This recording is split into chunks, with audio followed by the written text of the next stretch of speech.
வணக்கம். செல்வகுமாரின் தஞ்சாவூர், திருவாரூர், நாகப்பட்டினம், மயிலாடுதுறை மாவட்டங்களுக்கான வானிலை ஆய்வறிக்கை 2025 மே 21 புதன்கிழமை மதிய நிலவர ஆய்வறிக்கை. அதிகாரப்பூர்வ வானிலை அறிக்கைக்கு இந்திய வானிலை ஆராய்ச்சித்துறை அறிக்கையை பார்க்கவும்.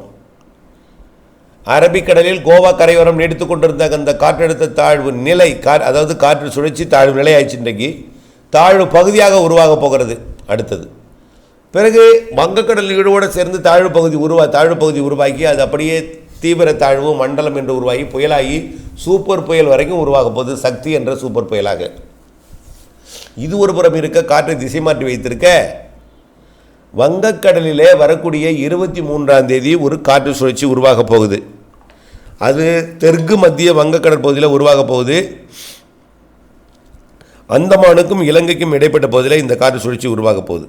இதனால் இன்றைக்கும் நாளைக்கும் மழை வாய்ப்பு இல்லை. இருந்தாலும் 23ஆம் தேதி புதிதாக உருவாகக்கூடிய காற்று சுழற்சி காரணமாக காற்றோட திசை மேற்கிலிருந்து கிழக்கு நோக்கி இருக்கும். இதனால் வங்கக்கடலோரம் அதாவது டெல்டா மாவட்டங்களுக்கும் தஞ்சாவூர், திருவாரூர், நாகப்பட்டினம், மயிலாடுதுறை மாவட்டங்களுக்கு வெள்ளிக்கிழமை 23ஆம் தேதி மாலை இரவிலே கனமழை தெரிகிறது. வங்கக்கடலில் உருவாகக்கூடிய அடுத்த காற்று சுழற்சி காரணமாக இது ஒரு நாள் மட்டும்தான் மழை பொழிவை கொடுக்கும். இந்த காற்று சுழற்சி உடனடியாக மிக வேகமாக அந்தமான் கடற்பகுதி நோக்கி விலகி சென்று பிறகு வடக்கு அந்தமான் போய் பிறகு அங்கிருந்து தீவிரமடைந்து வடக்கு வங்கக்கடல் பகுதிக்கு போய் புயலாகி அதுவும் மாத இறுதியில் அரபிக்கடலில் ஒரு சூப்பர் புயல், வங்கக்கடலில் ஒரு மிக தீவிர புயல் என்று இரண்டு பக்கம் 2 புயல் இருந்து கொண்டு காற்றை திசை மாற்றி வைத்திருக்கும். ஆனால் இடையில் ஒரு நாள் 23ஆம் தேதி நல்ல மழைப்பொழிவு தெரிகிறது. தமிழ்நாட்டின் இந்த மாவட்டங்களுக்கு எல்லா மாவட்டங்களுக்குமே இருக்குது. 23ஆம் தேதி டெல்டா மாவட்டங்களுக்கு நல்ல ஒரு பரவலான மழைப்பொழிவு, கனமழைப்பொழிவு தெரிகிறது. நாளைய மறுநாள் வெள்ளிக்கிழமை மாலை இரவிலே. அடுத்தது உடனடியாக மழை பெருசாக இருக்காது. அவ்வப்பொழுது தூறல் மழைப்பொழிவை கொடுக்கும். அவ்வப்பொழுது பரவலான மழை இருக்காது. 24ஆம் தேதி மழை தரல. 25ஆம் தேதியும் 24ஆம் தேதி வேணால் தெற்கு டெல்டாவில் லேசாக தூறலாம். 24ஆம் தேதி தூறலாம் தெற்கு டெல்டாவில் ஒரு சில இடங்களில். 25ஆம் தேதியும் ஒரு சில இடங்களில் தூறலாம். ஆனால் பெரிய மழை வாய்ப்பு இல்லை.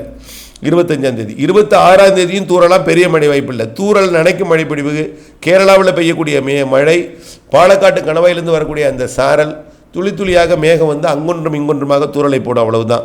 27, 28 தேதிகளில் கொஞ்சம் மழை தெரியுது. லேசான மழை, மிதமான மழை தெரியுது. ஆனால் பரவலாக இருக்காது. ஒரு சில இடங்களில் தான் இருக்கும் மாத இறுதியில். வங்கக்கடல், அரபிக்கடல் 2 பகுதியிலையும் உருவாகக்கூடிய வடக்கு வங்கக்கடல், வடக்கு அரபிக்கடல் பதில் உருவாகக்கூடிய இந்த காற்று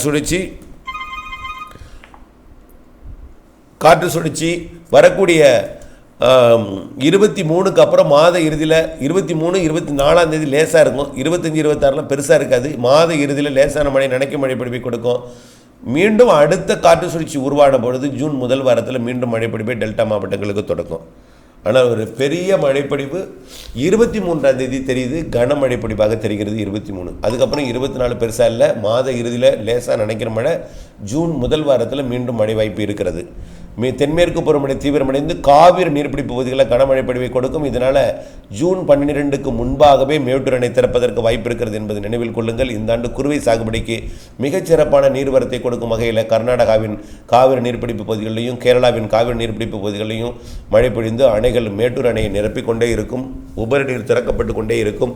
நல்ல நீர்வரத்து கடைமடை பகுதி வரைக்கும் கிடைத்து நல்ல ஒரு விவசாயம், குறுவை சாகுபடியை செய்யலாம் என்பதில் எந்தவித மாற்றமும் இல்லை. மீண்டும் ஒரு முறை தலைப்புச் செய்தியாக 23ஆம் தேதி வெள்ளிக்கிழமை மாலை இரவு கனமழை பொழிவு தெரிகிறது. இணைந்திருங்கள் அப்டேட்ஸுடன். நன்றி.